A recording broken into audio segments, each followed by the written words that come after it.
usa ka katawhan.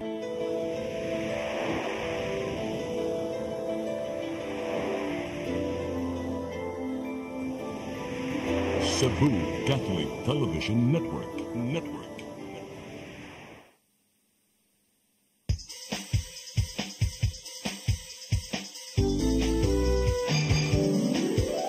Hello Cebu, maayong buntag.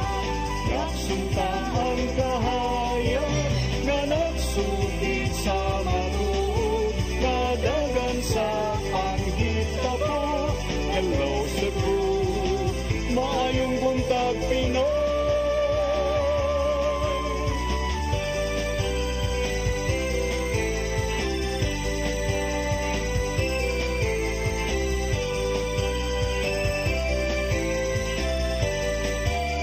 Ang katutulungan sa mga katawhan.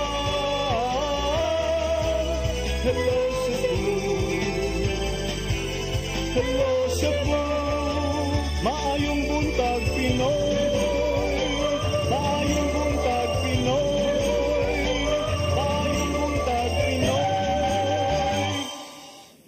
Hello Cebu, maayong buntag Pinoy. Adlaw karon nga Biyernes, Agosto 23, tuig 2024. Ug karon kay holiday partner, so happy holiday natong tanan. Karon kay Ninoy Aquino Day hulip sa katong August 21.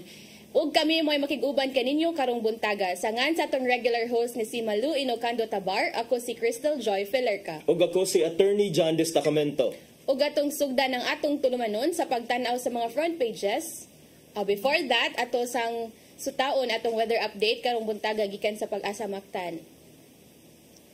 Okay pa, mayang buntag nimo Attorney Jan ug Ma'am Crystal ug sa atong mga suking tigpaminaw. Mao ni ang atong latest update bahin sa kahimtang sa atong panahon karong buntaga. As of 3 a.m. ang atong gimonitor na tropical storm sa gawa sa atong Philippine Area of Responsibility kay ni-enhance na into severe tropical storm na adunay international name na Shanshan. Naani nahimutang sa kalayong 2,135 kilometers east of Central Luzon. Kining maong severe tropical storm kay walay direktang epekto sa bisag asang bahin sa atong nasod. Samtang ang easterlies o ang init na hangin na nagumikan sa dagat Pasipiko ang nakaapektar sa silangang bahin sa Luzon o Visayas. Ang atong weather conditions sa Central Visayas kay makasinati og panagsang mapanganuron ngadto na sa madag-umo na kalangitan, inubanan sa patak-patak na pag-ulan, pagpanugdog og kilat tungod sa localized thunderstorm. O para sa kahimtan sa hangin ug katakatan dinhi sa Kabisayaan lakip ng Cebu, magpadayon gihapon kita makasinati sa hinay ngadto na sa kasarangan na paghuro sa hangin, nagikan sa habagatang kasadpan diin ang ato katakatan magmalinawon ngadto na sa kasarangan ang mga pagbalod. Dinhi sa Cebu atong kadagatan kay mutaob unyang alauna 9 sa hapon ug nihunas ganinang alas 6:39 sa buntag. Temperatura karong adlaw kay naa sa 27 ngadto na sa 33 degrees centigrado. Ang atong haring adlaw ni silang ganina alas 5:35 sa buntag ug musalop unyang alas 5:58 sa gabii. Philippine Standard Time kay alas 8:09 na sa kabuntagon ug mao nang atong latest weather update gikan diri sa buhatan sa DOST Pag-asa Mactan. Kini si Janina Marte, maayong buntag ug daghang salamat. Ma'am Jan? Yes po. Yes po.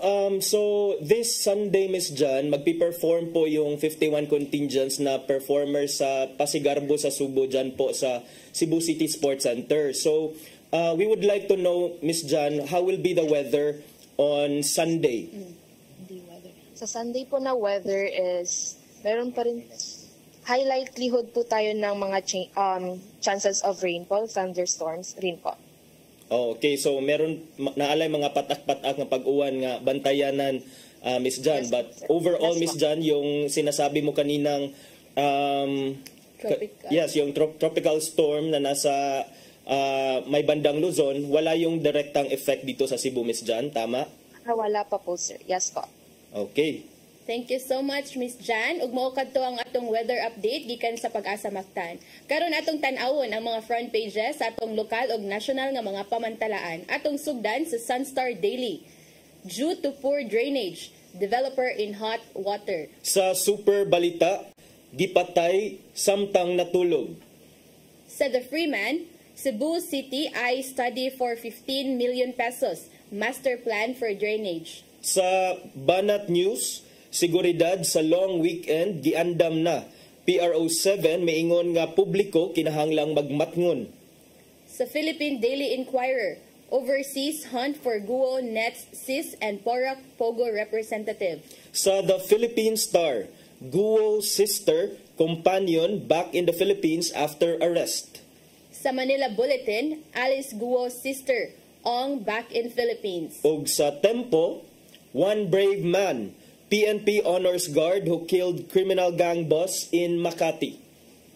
Mao kadto ang mga front pages sa atong lokal ug national nga mga pamantalaan. Sa atong pagbalik, atong sayran ang mga balita nga nahipo sa atong CCTN News Department. Please stand by. Hello Cebu, maayong buntag Pinoy, maayong buntag Pinoy, maayong buntag Pinoy. Discover the beauty of the Philippines.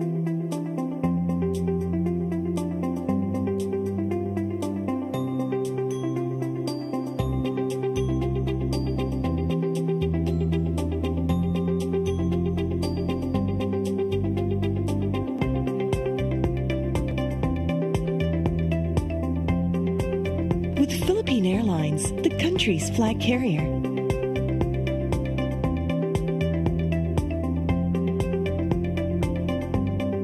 The airline that lets you feel the warmth of the nation.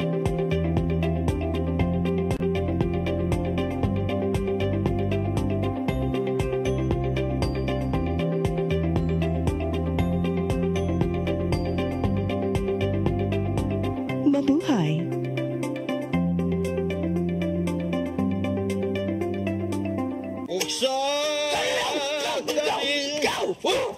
Unsa man kang tambulakam kalit na kang abot nalandigan ni ron.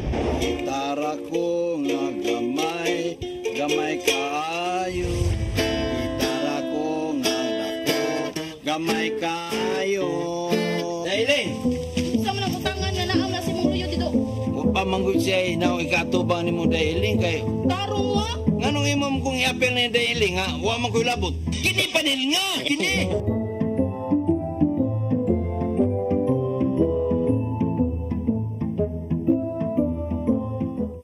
Come October 4, 5, and 6, another gathering will be held in Cebu City, the first National Charis Conference, which is open to all charismatic communities, realities, and expressions.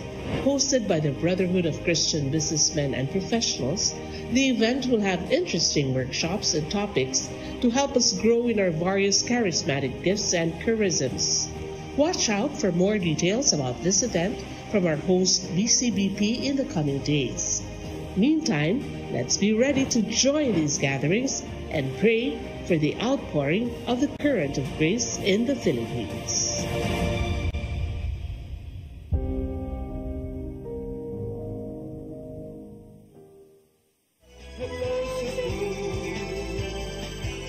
Hello Cebu, maayong buntag Pinoy, maayong buntag Pinoy, maayong buntag Pinoy. Balik ta sa Hello Cebu, maayong buntag Pinoy. Ug karon atong sayran ang mga balita nga nahipo sa atong CCTN News Department. Naguna sa mga balita, dulan 2,000 ka mga police personnel ug mga sundalo, lakip na ang mga force multipliers mao'y mohatag sa seguridad sa Pasigarbo sa Sugbo karong Domingo. Kapulisan mo patuman sa hugot nga seguridad sugod karong kagahapong adlaw subay sa pagpangabot na sa mga bisita gikan sa laing-laing nasud nga mosaksi sa Pasigarbo. Ang kasayuran ihatod ni Arnold Bustamante. Moabot ngadto sa 1,700 ka mga pulis personnel, sundalo ug mga ahensya sa gobyerno, lakip na aga mga force multipliers ang mobantay sa laing dakong kalihukan nga himuon nga mao ang Pasigarbo sa Sugbo karong Domingo, Agosto 25, 2024 nga gilauman nga tambungan sa daghang mga bisita. Bato ni Police Lieutenant Colonel Gerard A. Spilare, spokesperson ni Police Brigadier General Antonio Aberin, hepe sa Police Regional Office 7 nga dunay augmentation gikan sa laing provincial ug city police office sa Central Visayas, lakip na sa Regional Mobile Force Company. Gawas ni Nini doon ay ipakatap ng mga sundalo gikan sa Armadong Kusog sa Pilipinas o ubang nga ahensya sa gobyerno sama sa Philippine Coast Guard, Philippine Navy o Bureau of Fire Office. Kung unsa ang ilang gihimo sa nanglabay nga mga pasigarbo sa Sugbo ug sa Sinulog, mausab ang ilang paghatag sa seguridad aron masiguro nga luwas sa mga bisita nga mosaksi sa mga kalihukan. We will be deploying all in all security personnel 1,700 security forces. So this will be composed of Pro-7, Philippine Army or the Armed Forces of the Philippines, Philippine Coast Guard, Bureau of Fire Protection, OCD, and other agencies of government who are in charge of security. So makita ninyo ang gilap doon sa atong security coverage. Again, what we have done here is we have taken into account katong nahitabo in previous Pasigarbo and Sinulog. So this is the specific instruction of our regional director to make sure that everything will be all right as far as security is concerned. Nagpilita sa pagpangabot aga mga bisita gikan sa laing-laing nasod ug usa sila gilauman nga moabot sa Sugbo aron sa pagsaksi sa Pasigarbo. Mao aga mga bisita gikan sa nasod sa Russia dinang gitahasan nga mobantay nini mao ang Police Security Protection Unit. Wala hinon makadawat og hulga sa seguridad ng kapulisan nga nagtinguha nga mosamok sa Pasigarbo apan wala sila mo kumpiyansa nga tungod ini isa kanila ang ilang alert status sa sa adlaw sa Pasigarbo. There are expected prominent personalities who will be coming over. We have also prepared for this together with our Police Security Protection Unit. And there are also foreigners from Russia who are here already. And your Police Regional Office 7 is delivering security coverage. Now, our assurance to the public, as just like in previous events, Pasigarbo, Sinulog, Palarong Pambansa, we are prepared for this, and this is a comprehensive effort among all security agencies in Central Visayas. Kapin sa 50 ka mga contingents ang mosalmo sa Pasigarbo, then gibutang sila sa mga billeting area nga doon mga pulis nga nakabantay. Doon himuon nga dry run ang Cebu City Police Office uban sa security team sa Piero 7 aron masayran kung sa kuwang o kung doon ay adjustment sa paghatag sa seguridad. Arnold Bustamante, CCTV. Subay sa maong balita, mga contingent sa Pasigarbo sa Sugbo 2024 nagsugod na sa ilang rehearsal sulod sa Cebu City Sports Center. Mipaambit usab ang mga choreographers sa mga angayang atangan sa mga manananaw karong Domingo. Ang kasayuran ihatod ni Gian Navarro. Pipila na lang kaadlaw sa dili pa ang Pasigarbo sa Sugbo Grand Showdown, sub-sub na ang pagpangandam sa palibot sa Cebu City Sports Complex. Walay puwas na ang rehearsal sa matag LGU, ibabaw sa giandam nga grand stage, aron maanad na sa ilang posisyon. Nagsugod na ang blocking og rehearsal sa sulod, sukad ganyang kadlaw diin, giatagan og hangtod usa ka oras ang matag LGU aron makapractice. Magpadayon hinuon kini hangtod nga mahuman na ang kapin 50 ka mga contingents. Usa sa mga nagpakita sa kaandam mao ang Ani-Anian Festival sa lungsod sa Tabuelan. Bisan sa kainit sa panahon, gitingwa sa dancers nga maanad na sa ilang posisyon aron makabuylo na sa higayang manayaw na sila karong Domingo. Gani nakahigayon ning tinunan sa kolehiyo sa pagsubay sa rehearsals ngadto siyang dancers isip assistant choreographer. Angay atangan among gibalik manggod ang mga bata, among gibalik kay Ani-Anihan Festival is known for its dancers. Grabe mga bata, mga syagit among gibalik kay all throughout mao man ni among gipakita ang harvest sa Tabuelan, ang asset sa Tabuelan which is ang bamboo. Gitingwa usab sa Budbud Kabug Festival sa lungsod sa Katmon nga mapahilo na ang ilang performance. Una pa may tabo ang ritual showdown. Karong tuiga giatagan nila og pagsaludo ang mga mag-uuma sa ilang lungsod pinagi sa ikadalit nilang pasundayag. Tungod sa mga farmers dili gid mamugna ang produkto namo nga gipanghambog o ipasigarbo gid sa Katmon mao ang Budbud Kabug nga usa ka delicacy nga lamian kayo. Ining tanan bunga lang sa nimong hagit ni Gobernador Gwen Garcia nga mas ma-level up pa ang Pasigarbo sa Sugbo. Aging pag-level up sa Pasigarbo sa Sugbo 2024 mas gipadako na ang grand stage nga giandam diri mismo sa Cebu City Sports Complex. Ana sa 60 feet by 120 feet ang gidakon sa giandam nga grand stage. Kini aron maigo ang hangtod 200 ka mga dancers ug support staff nga mo perform nga ri. Kabahin kini sa tingwa ni Gobernador Gwendolyn Garcia nga mas ma-level up pa ang standards formal nang gipaila sa publiko ang 47 ka mga kandidata sa Pasigarbo sa Sugbo Festival Queen ato sa pagbukas sa One Cebu Expo kagahapon. All smiles ang mga kandidata gikan sa kalungsuran human sa nahitabong photoshoot ug prejudging sila festival costumes sa nakalabayng weekend. May tabo usab karong Agosto 25 ang ilang indigay atol na sa Grand Showdown sa Pasigarbo sa Sugbo sulod mismo sa Cebu City Sports Complex. Gian Navarro, CCTN News.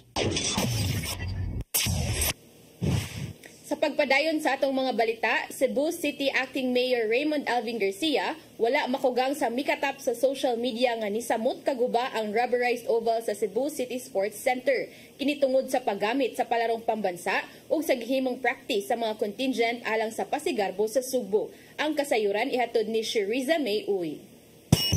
Wala na makugang pa si Cebu City Acting Mayor Raymond Alvin Garcia sa pagguba sa track oval sa Cebu City Sports Center tungod kay gigamit man kini atol sa palarong pambansa.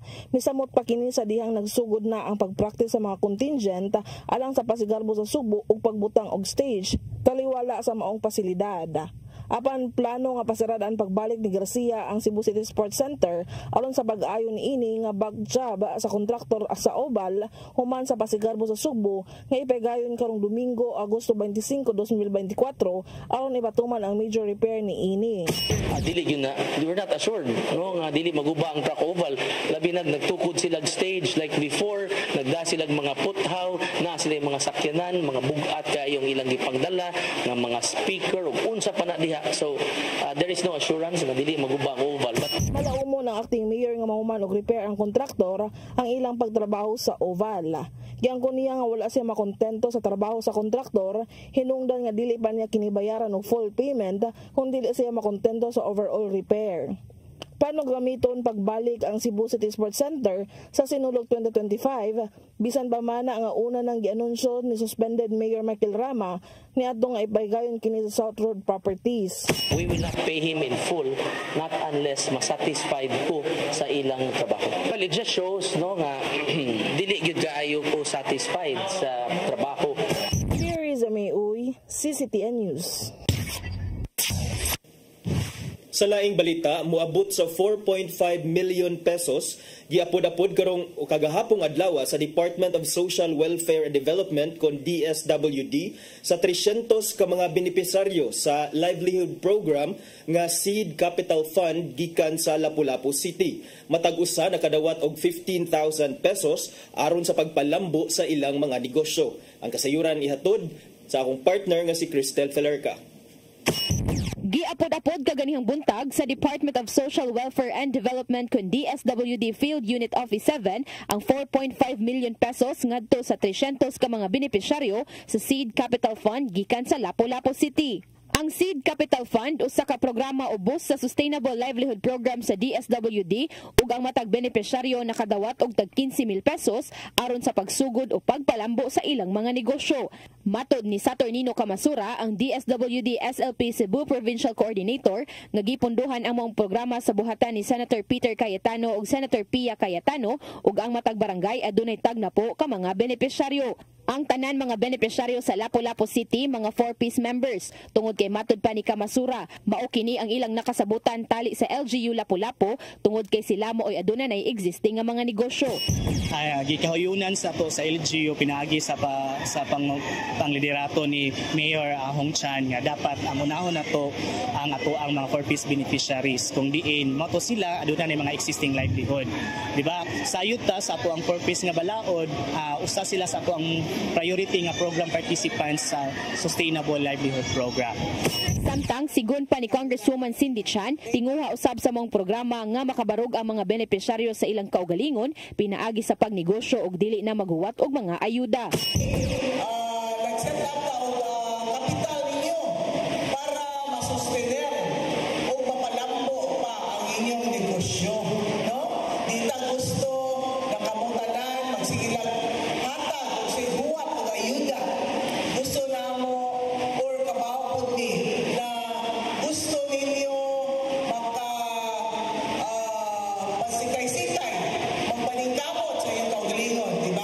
Gidugang ni Kamasura nga i-monitor nila ang mga benepisyaryo sulod sa 3 ka tuig aron sa pagsiguro nga gigamit gid kini sa negosyo. Once makadawat na sila sa ila maong grant nga 15,000, aduna sila'y mga resibo nga isumiter dito sa opisina namo. Among i-check usa-usa kung sakto ba, napunta ba sa insakto ang maong ang kwarta. Aside sa ato ang pagsubmit sa dili lang diha taman, atoa silang i-monitor. Natay every 3 months nga monitoring sa ila sulod sa pila ka tuig. Ang Lapu-Lapu City kauban ang Alegria, Bourbon ug Santa Fe mo'y upat ka mga LGUs nga gipunduhan ni Senator Cayetano para sa maong SLP ug ang Lapu-Lapu mo'y pinakadaghan og benepisyaryo. Crystal Joy Filerca, CCTN News.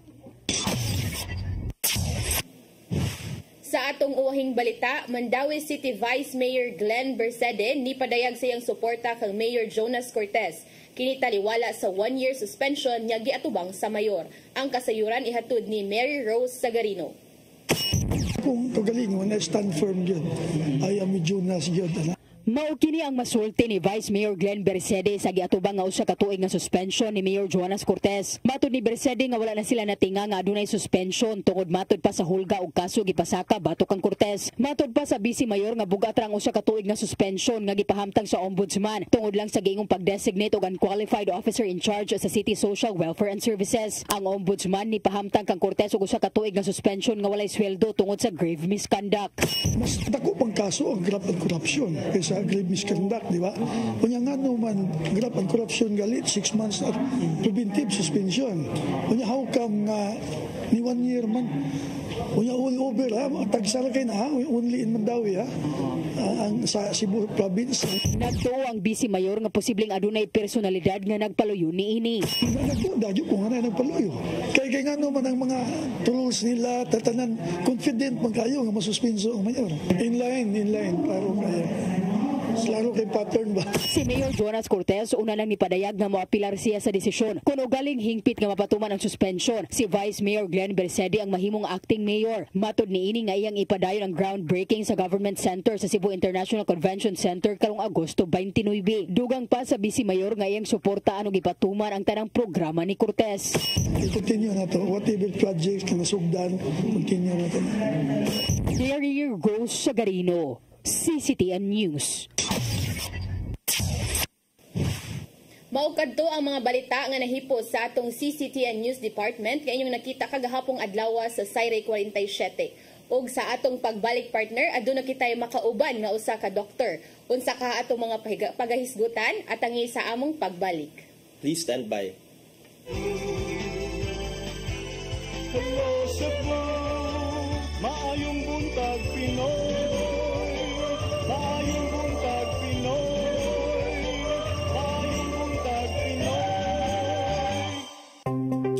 Discover the beauty of the Philippines.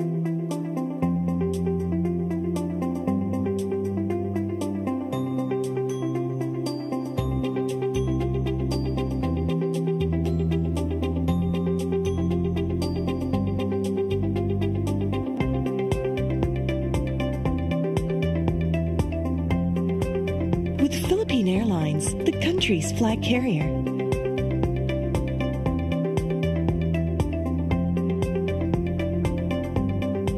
The airline that lets you feel the warmth of the nation.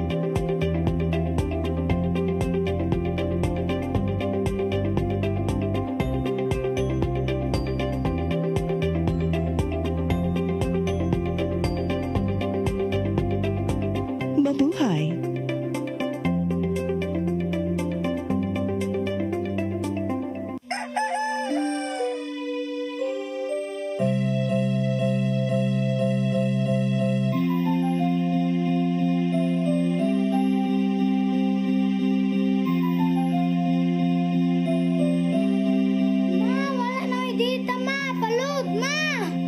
Sorry ma'am, na-late ko.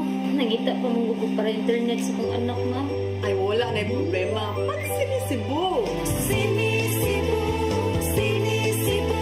For your internet connection. And for the signal of your cable TV. So fast and spread the transmission to your phone. Sinisibu! Sinisibu.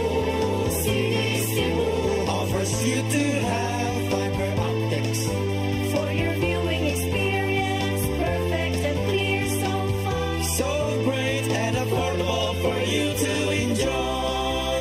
Cine Cebu. Cine Cebu Television Network Incorporated offers fiber to the home broadband internet bundled with fiber to the home cable TV connection. Cine Cebu Television Network Incorporated with its operation in Metro Cebu and the whole province of Cebu soon. And affordable for you to enjoy. Cine Cebu. Migo George! Oh, ako? Naon sa maning tanawan niyo? Kalma lang Migo Dido. Sila ko nito. Mga mas susili. Sayo na. Oh, kano sa ba ka mo mabutan? Murag mao siguro na inyong hiwata. Oh, pagtagsa mo ni.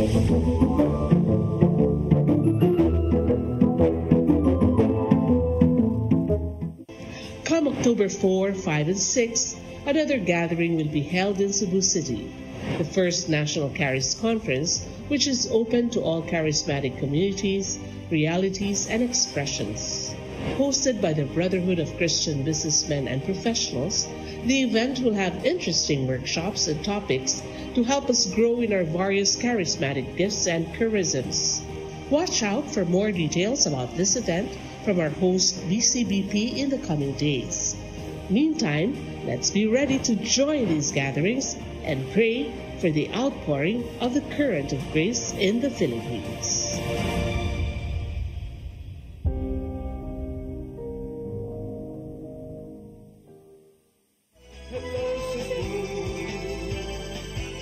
Hello Cebu, maayong buntag Pinoy. Maayong buntag Pinoy. Maayong buntag Pinoy. Balik ta sa Hello Cebu, maayong buntag Pinoy. Nya karong adlaw, doon na kitay espesyal nga bisita. Sa kani siya ka doktor nga nakuha ang iyang Doctor of Medicine degree gikan sa Far Eastern University ni Canor Reyes Medical Foundation. Unya duna sa ni siya bachelor's degree in chemistry, diin iya siya migraduar isip cum laude. Unya duna sa ni siya gigunitan nga specialized training in cosmetic surgery, including a prestigious dermatology program gikan sa Otsuka Academy of Cosmetic Surgery sa Tokyo, Japan. Unya ang atong bisita, usa ni siya ka-distinguished nga member sa American Academy of Ozonotherapy with Dr. Frank Schallenberger. She also holds a full fellow status in the Philippine Academy of Aesthetic Surgery. Kining fighter sad ni ato mga bisita mga higala because she is now on her 17th year of overcoming breast cancer stage 3. Siya ang founder o medical director sa Ozone Med Wellness Clinic Incorporated nga dunay 11 ka branches lukop Pilipinas, including usa ka branch diri sa Cebu City. Mga higala atong dinapit karong adlaw si Dr. Rio Manipol Barales. Good morning and welcome to Hello Cebu, Doc. Hello Cebu, thank you Attorney John. And maayong buntag sa inyong tanan. Okay, unya Doc, paano po ninyo nakilala itong medical ozone therapy at ano po itong medical ozone therapy? Isang gamutan din ito na pwede nating ma-share dito sa Philippines kasi hindi pa siya masyadong familiar ang ozone therapy, which I used in 2008 when I had my breast cancer. And then I prepared myself with the ozone therapy first before the surgery. So my case is without chemo and radiation. Okay, so what's the science behind ozone therapy, Doc? Yes, because this is an oxygen at pag ginamit natin yung oxygen nito sa ating katawan, napakaganda ang resulta. Kasi lahat ng cells sa bawat katawan ng tao ay kailangan ng oxygen. Example, pag walang oxygen ng heart, diba, heart attack. Yes. Walang oxygen ng brain, nagkakaroon ng stroke. When there are lack of oxygen in everything, in every organ, nagkakaroon ng mga atake ng mga cancer cells. So each and every one of us has cancer cells in our body. Once our immune system are so low, ayan na, umaatake na siya kung saan mahina yung mga yung mga mahihinang organ na inaatake ng cancer cells. So, the important thing is that when your immune system is very strong and when there are a lot of oxygen that is being utilized, then it will be a very strong and defend itself. It's a natural form kasi nga, the oxygen in the water is only 1 atom. Okay? In the air, there is 2 atoms of molecule. What we use is the medical ozone therapy that we use instead of inhaling it. We got the special machine, an ozone generator, that we got hooked up with the medical ozone tank. No? And from there, nagpa-pass through yung oxygen gas na yun to an ozone generator at merong outlet yon na paglabas doon ay mix of O2 and O3. And that we call the ozone molecule. At yun yung hinihinga nung yung hinihinga patient natin doon sa sa may medical ozone ozone tank. But this time, the medical ozone na ginagamit natin should not be inhaled. Kasi it's very toxic. Pagka in-inhale yun, uubuhin talaga yung pasyente. What we do is that we infuse it in the vein. So through us, IV. Through the IV perfusion. And there are a lot of methods na pwedeng ipadaan yon. Pwedeng padaan sa tenga, no? Ibubugay yung tenga. We call it ear insufflation. Pwedeng ilagay sa rectum, do sa anal part. We call it the rectal insufflation. Para sa mga babae, may mga problems sa ovaries, sa uterus, no? Yung fallopian tube na yan, we call it vaginal insufflation. And then doon sa urethra, yung dinadaanan ng ihi, pwede din lagyan yon. So, madaming method of delivery ng medical ozone. Doc, sino po ang mga posibleng magka-cancer or anong common cancer po ang ino-ozone therapy sa Ozone Med? In my case, kasi ngayon, di ba, in our statistic worldwide, number 2 ang cancer, no? And the common thing is the breast cancer po, no? Na pangalawa diyan ang prostate cancer for the male, no? 1 out of 3 has breast cancer in women, and then 1 out of 2 breast cancer, prostatic naman, yung cancer na common sa men. So, because of my case, it was very strong yung aking testimonial na napagtagumpayan ko yung breast cancer, no? Kasi at that time in 2008, nag-iisip din ako na sabi ko, Lord, is there any other procedures that I could use, no? And be able to keep my body. And siyempre, alam mo naman, pagka na-diagnose ka ng cancer, talagang nakakatakot. So, I really prayed hard to the Lord of opening up an opportunity for me to know there are other alternatives that I can use. Kasi as a doctor, alam namin yung conventional treatment. But I'm here to really very confident sharing to our kababayan what I have experienced of kung paano ako pinagaling doon sa Amerika. No? And if a lot of doctors are open-minded also, we can use that health system, that health approach here in the Philippines. So when I had that, may mga preparation kasi, no? We really have to spend time and educate and give information to our patient also. Just like me, when I had that full information that I understand what the procedure is, so natanggal yung takot. Kasi talagang maraming mga effects yung mga other procedures. As a surgeon myself, of course, I wanted sana conservative lang. But there are cases na surgical approach na talagang kailangan modified radical mastectomy. And then, marami ka pang talagang i-address din doon yung self-image mo, no? But because I'm a cosmetic surgeon, marami ding kaparaanan para to make it more aesthetically good looking. So, talagang very useful yung breast cancer in my case, no? Using the medical ozone, because I used first the ozone therapy before I had my surgery. And how long was that, Doc? The therapy before your surgery? I stayed for 3.5 months to finish my session because I have to fill in and saturate myself with the ozone, the oxygen molecule, and that is through the IV line.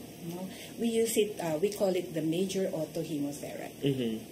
So this the blood of the patient, your own blood, that is being infused with the oxygen ozone molecule, and then return it back to you. So walang tapon ng dugo. Okay. Aside sa cancer, Doc, meron tayo, common ngayon yung mga degenerative diseases, lifestyle diseases, hypertension, merong diabetes, at iba pang mga arthritis, iban pang mga diseases, Doc. Are you suggesting na kahit simpleng hypertension or mataas na cholesterol, dapat na bang magpa-ozone therapy yung mga tao? Oh yes, there is a good outcome. When you have, especially those who are in a long maintenance period with the antihypertensive drug, even the anti-cholesterol, the ozone therapy would really benefit those people who wanted na sa tagal na yon at makorek din natin yung causes ng hypertension nila. There are a lot of benefits that you can get from the medical ozone kasi it can increase your immune system. Again, it cleanses your arteries and veins. There are a lot of mechanism of action kasi ng oxygen molecule.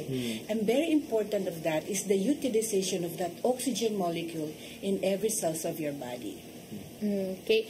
Doc, malaking factor po ba ang pagkain araw-araw na magiging cause ng cancer? Just like eating lechon, eating internal organ. Kasi famous po yan dito sa Cebu, yung mga lechon, ginabot, seafood.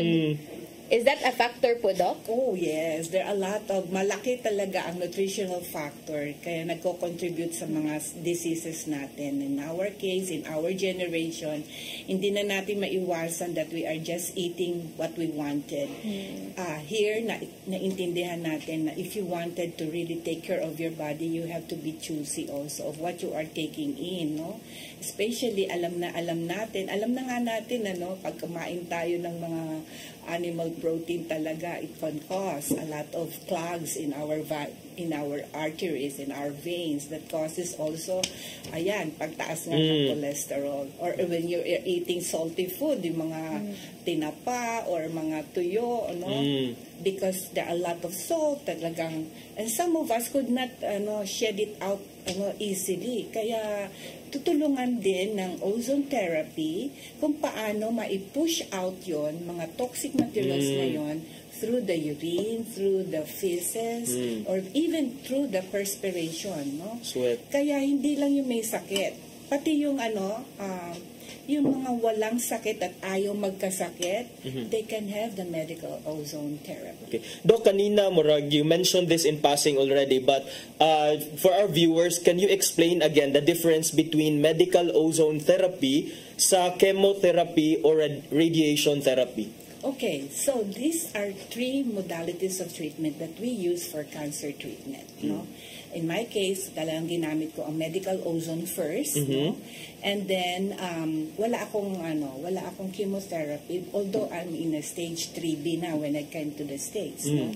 So malaki ang difference because what we use in the medical ozone is the oxygen molecule. In the chemotherapy, siyempre, chemotherapy, reagent yan. And in radiation, we use a special machine for that, that causes the burning effect to kill the cancer cells. So, this is, I would say, this is a non-invasive for the medical ozone therapy, while the chemotherapy and talagang maraming mga side effect na nararamdaman ng pasyente. Nandun na talaga yung paglagas ng buhok, and then yung mga pag-iitim ng mga skin nila. In medical ozone, you will not experience all of those, no? Of course, when there are patients na naka-undergo na rin ng chemotherapy, nakikita namin na talaga ang bilis din naman ng pagbalik ng buhok nila. No, pag-combine yung medical ozone, the chemotherapy, and even the radiation. So this is a complementary and combination of every.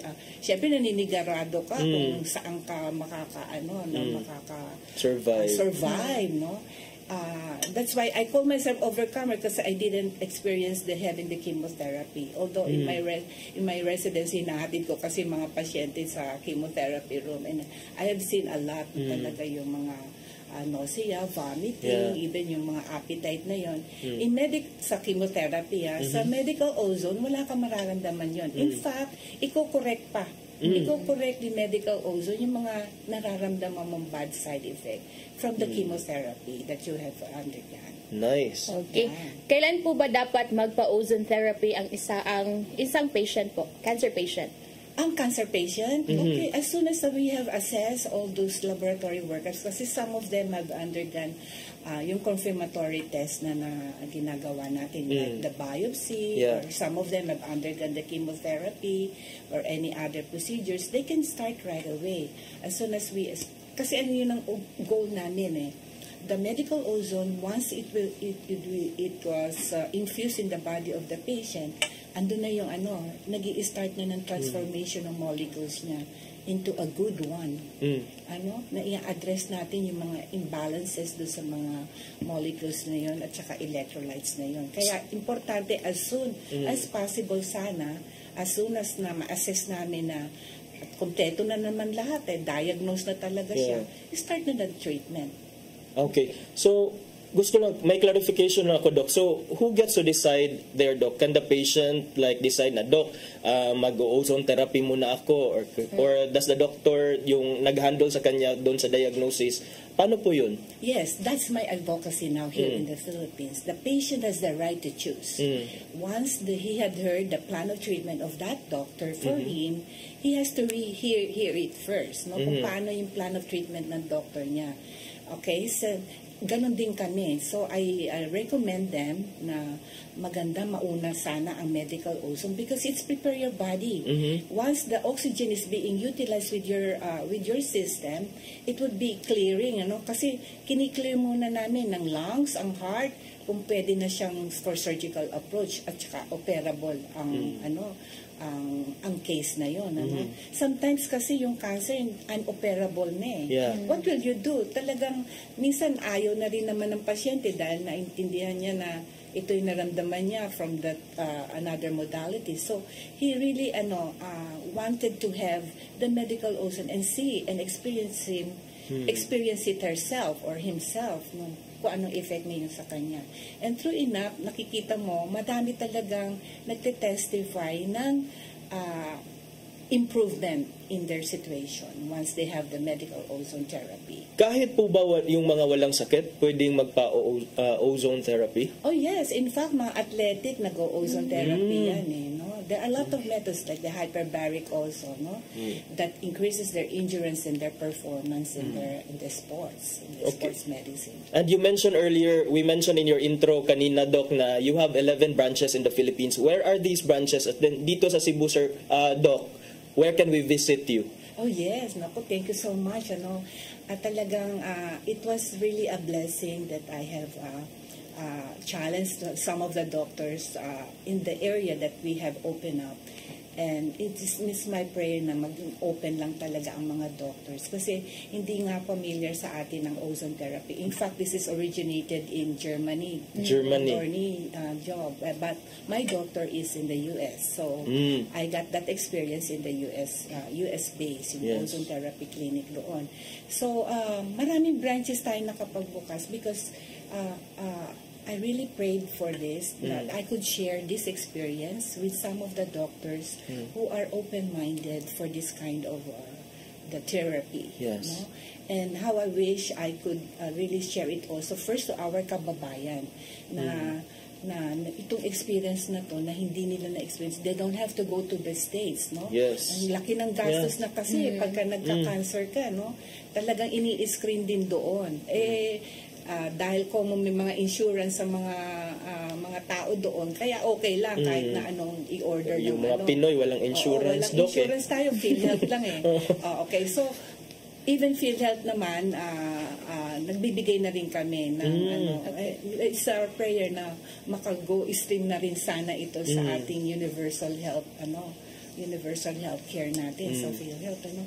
But we still have the long way to go to prove it the effectivity. But of course we have to present a lot of cases, and I'm holding on a lot of cases studies that is really very good for cancer. And I thought it's only for breast cancer. Now we are seeing a lot of different cancer here in the Philippines. So, bakit ako nakapagbukas ng 11 branches? And I prayed for Cebu, actually, kasi nga, sabi ko, some of our patients from Manila came from here, in this area.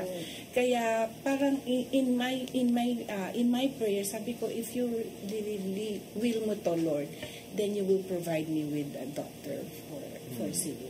And I thank God that Dr. M.I., siguro one of these days, you will be interviewing him. He's also a cosmetic surgeon. And then he really gave his life also at studying and pass on yung aming, yung knowledge na to. Kasi talagang kailangan doctor din ng mag-a-assess sa mga pasyente. We wanted them na talagang maayos yung assessment before we go the medical ozone. But it's really very safe. The medical ozone is very safe procedure. It's a medical approach and a natural approach for healing cancer patients. No? Doc, kailan lang po kayo nag-open ng branch dito sa Cebu? Actually, when is that? September last year. Okay. So we're coming on our first year this September 24. So we're coming back for the first year anniversary. Sa mga nagtatanong po na magkano naman po kaya ang magagasto doon sa ozone therapy po? Napakamura lang yan. It's really affordable. We didn't ask for about the amount of money I had in the US. Talagang iprogram namin ito in such a way that we could help a lot of people who are suffering from these cancer cases. No, we have a QR code that we will be presenting. Once they use that QR code, they will have a special discount also. So QR code for special discount. Yes, you can for ozone therapy. Yeah, you can just scan it, yung QR code. Makikita po ninyo sa inyong mga TV po ngayon, no? Fill up nyo lang po yung form na yan, na lalabas at makukuha. Then you will have a special arrangement and a special discount for those who have viewed this program, ano?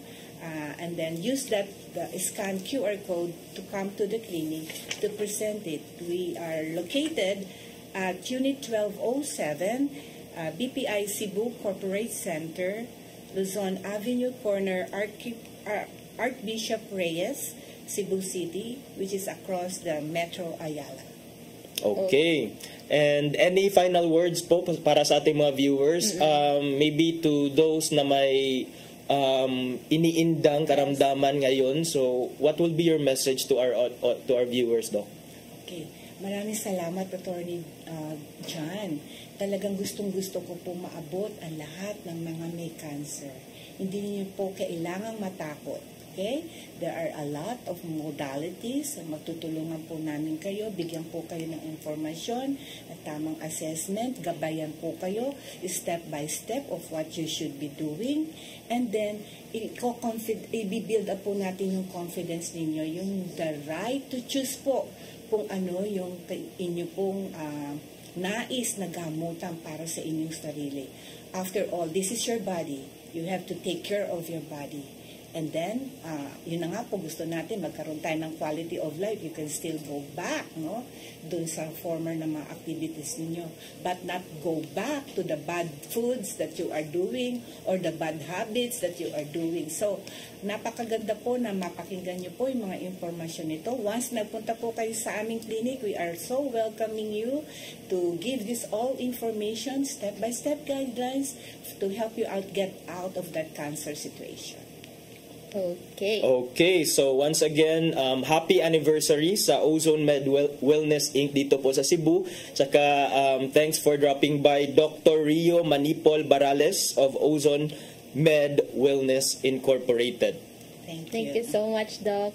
O partner, unsa man imong wala naman tayo ibang oras, partner. Lagi ato nang ipadangat ang giandam ni Tatay Dudong Limsua nga pulong og kinabuhi.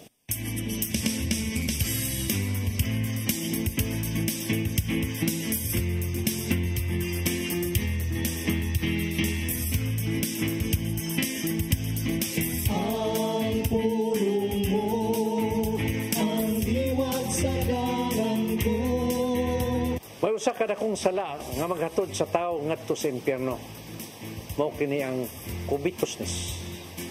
Sa Galacia 5:19 nagingon, sayon kayo ang pag-ila niya tong nagsunod sa tawhanong kinaiya. Makita kini sa malaway, hugaw ug hilas nga mga buhat. Pagka masinahon, pagka palahubog, pagka matuyangon sa lawas ng pangandoy. Sa Hebreo 13:4 nagingon, angay pasidunggan sa tanan ang kaminyoon, ug dili magmaluibon ang bana ug ang asawa. Hukman sa Dios katong makihilawason ug ang manapaw. Dinhi klaro kayo nga dunay silot ang makalapas nini. Ang bugti sa sala kamatayon, ug kun makapanglimbong ang asawa sa bana o ang bana sa asawa, siya silutan gyud sa kamatayon. Sa Efeso 5:10 nga sa 11 nagingon, pading kamuti nga makatuna ninyo ang pagkahimot sa Ginoo. Ayaw kamo pag-apil-apil sa mga dawtang buhat nga ihas sa kangit-ngit. Kining mga butanga nga akong gisgutan, mo'y nagtug-an nga kikasilagan sa Ginoo ang buhat nga pagluib sa kapikas. Busa aron makalingkawas sa silot katong sulod nining maong laang, kinanglan nga ilang isalikway ang maong dawtang buhat. O kini ang pulo nga maghatag karatugiya sa atong kinabuhi. Magampo kita. Lagi itong amahan, karon imong gipabuka ang among mga mata nining maong kamaturan. Busa among giampo karon natabangan mo kami karon dili matintal nga makabuhat ini mga salaa. Maghari ka sa among kinabuhi ug giyahi kami kanunay nga musubay gyud sa hustong dalan nga imong gihatag kanamo. Amen. Ngalan sa Ama, sa Anak, sa Espiritu Santo.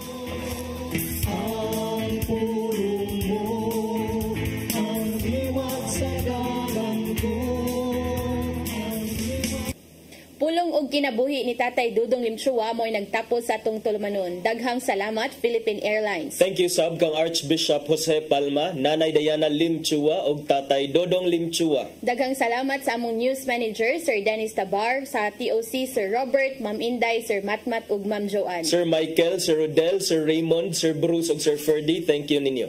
Daghang salamat sa iyong pagpakig-uban namo karong buntaga. Sangan sa atong regular host ni si Malu Inocando Tabar, ako si Crystal Joy Felerca. Ug ako si Attorney John Destacamento. Hangtod sa adlong Lunes na pod sa programang Hello Cebu, Mayong Buntag Pinoy.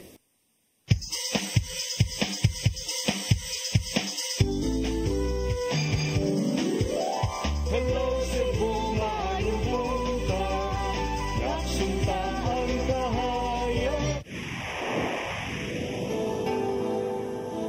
Usa ka pagtuo,